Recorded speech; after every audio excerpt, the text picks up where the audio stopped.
গণশিক্ষা কার্যক্রম প্রকল্পে অষ্টম পর্যায়ে পাস হবে আমাদের 5টি দাবি। আমরা সারা বাংলাদেশে 30 বছর পর্যন্ত আমরা চালিয়ে এসেছি। টিকটকারদেরকে সরকার মুক্ত করতে হবে। মানববন্ধন করতে বাধ্য হয়েছি। এই জন্য এই 32 বছর পর্যন্ত এই প্রকল্প চলছে। আমরা এই দেশের মুসলমান ইমাম সাহেব এবং শিক্ষকরা কার্যক্রম চালায় যাচ্ছে। সরকারি স্কেলে মুক্ত আসেনি, এই স্কেল মুক্ত করতে হবে। আমার তাওফিক ইল্লা বিল্লাহ।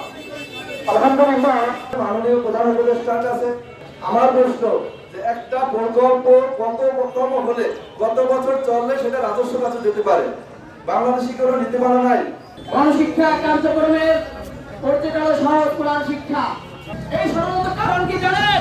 তারা মনে করে এই যে যদি এই প্রত্যেকটা আউটসোর্সিং করে এই শিক্ষক আমাদের, আমি এইবারে এই দাবি জানিয়ে আমি আমার বক্তব্য শেষ করছি। আলেম ওলামাদেরকে নিয়ে প্রায় 1000 আলেমদেরকে নিয়ে রাস্তা নামতে আমরা বাধ্য হওয়ার কারণটা হলো মসজিদ ভিত্তিক শিশু গণশিক্ষা কার্যক্রম 1992 সাল থেকে অষ্টম পর্যায়ে পাশ হওয়ার আশুসিনের মাধ্যমে পাশ হওয়ার একটা পায়তারা চলছে। ঠিক মন্দির ভিত্তিক যে গণশিক্ষা কার্যক্রম সেটা আশুসিনে নেওয়ার পায়তারা একবারও আমরা শুনতে পাই না।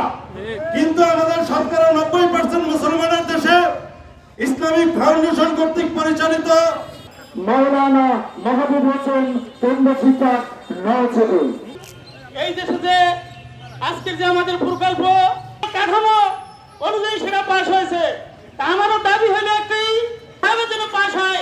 এইটাই আমার একমাত্র দাবি।